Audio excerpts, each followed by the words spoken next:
I think we've lost our way in business. We've let innovation become synonymous with cell phone or camera or BlackBerry, whatever the latest cool gadget is. And hey, I've got one of those. I like my gadgets. But innovation should be so much more. After all, it's through innovation that we've advanced as a human race from poverty to prosperity. And it's because of innovation that we can expect to live for 8 decades. Maybe you've heard we've got a little problem down here on planet Earth. 6 billion people, one finite planet. And the only way we're going to solve that, is through innovation. And yet our icon of innovation is the iPod, a portable jukebox. I think that's pathetic. We must reach higher.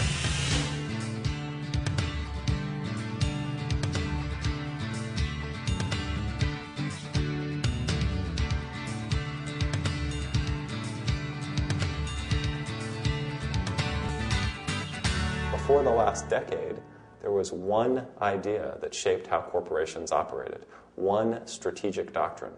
And that doctrine, in a nutshell, was if you're going to succeed in business, you got to carve out a strong position in an attractive industry and then defend it. The internet revolution plus some provocative new strategic thinking changed that. And now we know that innovation and strategy go hand in hand. For the last 8 years, my co-author and I have been deeply immersed in studying what we call the triple flip with a quadruple twist of general management. That's making innovation happen inside of established organizations. What I'm going to talk about today is what that innovation adventure is really like. The first thing we got to do is surface some of the models that people typically carry around in their heads about how innovation works, about how it happens. And there's one story that's more common than any other story. I call it the innovator versus the octopus. The protagonist in that story is always the brilliant, inspired visionary.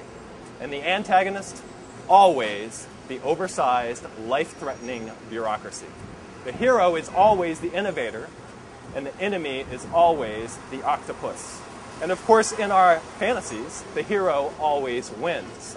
But in real life, it doesn't work that way. We need a better model. Organizations are not designed for innovation. Far from it. Organizations are designed for ongoing operations. They are designed for the things that you already do well, like serving your existing customers, like challenging your existing rivals, like being very, very efficient. In fact, I like to think of them as like Porsches rolling down the Autobahn. I think of them as performance machines. How does the machine get so efficient? It's very simple. It tries to make every activity as repeatable and as predictable as possible. Innovation is experimentation. And all experiments are, by definition, non-routine and uncertain. These are fundamental incompatibilities. My gosh, no wonder what I hear so often from innovation leaders is this mantra: break all the rules. Okay? The only way to succeed in this company as an innovator is to, quote, break all the rules. It's not entirely wrong. Okay? Because of these fundamental incompatibilities, we do have to break some rules. But break all the rules just doesn't work as an attitude, as a mantra.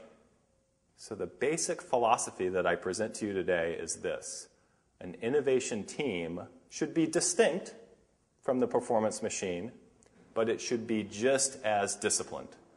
Distinct, but disciplined. Not break all the rules, adopt different rules that are just as disciplined. I'll bet you've heard of this concept called zero-based budgeting. That means that last year's budget does not justify this year's budget. Well, you can think of this as zero-based organizational design. Again, building an innovation team should feel a lot like building a new company from scratch. About 10 years ago, when I first got into this research, I had a conversation with a CEO who, as it turns out, is one of the most thoughtful executives I've ever met on the topic of innovation. And this CEO said to me, he said, "You know, Chris, the limits to innovation have nothing to do with creativity. They have nothing to do with technology. They have everything to do with managerial sophistication." When I first heard that, I thought that was so dark. 10 years later, I look back and I say, he was right. And not only was he right, I can now look back on that and feel very optimistic. And it is with confidence and optimism that I say this, that it is through innovation that the private sector will solve the fundamental problem of our era. 6 billion people on a finite planet. So my wish for you is that you all may live the innovation adventure and experience the thrill of the breakthrough moment. But more than that, the satisfaction born of the sweat that turns ideas into reality.